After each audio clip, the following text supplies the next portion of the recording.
တေရှိလူကြီးများနဲ့အပရိသတ်တကူးချင်းဒီတယောက်ချင်းဒီအားလုံးကိုလိုက်လည်တွေ့ဆိုတဲ့ကြိုးလိုပါတယ်ခင်ဗျာမင်္ဂလာပေါင်းနဲ့ပြည့်စုံတဲ့မင်္ဂလာချက်ဒီကလေးဖြစ်ပါစေခင်ဗျာကျွန်တော်ကတော့ဒီနေ့ခဏမှာအခမ်းအနားမှုအနေနဲ့ပါဝင်ဆောင်ရွက်ပေးသွားမယ်ဒေါက်တာထူးကြည်အောင်ဖြစ်ပါတယ်ခင်ဗျာမင်္ဂလာပါရှင်ဒီနေ့ဒေါက်တာထူးကြည်အောင်ရဲ့အတူတူကျမ Ariel တို့ကြားရတဲ့အခမ်းအနားမှုကြီးပါဝင်တက်ဆက်ဆောင်တာဖြစ်ပါရဲ့ရှင်ဒီကနေ့ကကျင်းပတဲ့ဝိတာကာ Foundation ရဲ့ Hearts of Hope ဆိုတဲ့ Charity Gala Dinner လေးရဲ့ရည်ရွယ်ချက်ကတော့ယေရှုပင်ကြီးရွာတဲကုန်းမြို့နယ်နတ်တလင်းခရိုင်တွင်မှာတည်ရှိတဲ့သာသနာပါလာပရဟိတဘုန်းတော်ကြီးတဲ့ပညာရေးကျောင်းနဲ့ခမဲ့ကိုပိုင်အထက်တန်းကျောင်းတွင်မှာကုန်းခုံရိပ်ဝိတာကာသာသနာပါလာအမျိုးသမီးနှစ်ထပ်ဆောင်စလုပ်လူတန်းရဲ့အတွက်ပဲဖြစ်ပါရဲ့ရှင်သာသနာပါလာပရဟိတကျောင်းမှာဆိုလို့ရှိရင်တန်ခါတော်အပါ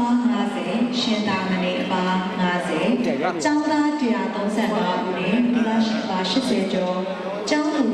168ဦးစုစုပေါင်းစာသင်သူများ900ကျော်ပညာသင်ကြားရရှိပါရဲ့ရှင်။မှန်ပါတယ်ခင်ဗျာ။အဲ့ဒီဒီလရှင်အပါ80ကျော်နဲ့ကျောင်းသူတွေများအယောက်100ကျော်ဟာစိတ်ချလုံခြုံစွာနေထိုင်နိုင်တဲ့အတွက်အမျိုးသမီးအစားတီးသန့်မရှိတဲ့အတွက်ကြောင့်အကျယ်ပေတရားပေ30နဲ့ရေချိုးခန်းအိမ်သာအပါဝင်နှစ်ထပ်ဆောင်စတူယန်ပေ6000ကျော်ကိုစောက်လုပ်လူတိုင်းရန်အတွက်ဖြစ်ပါတယ်ခင်ဗျာခမန်းကုန်ကြကြီးကတော့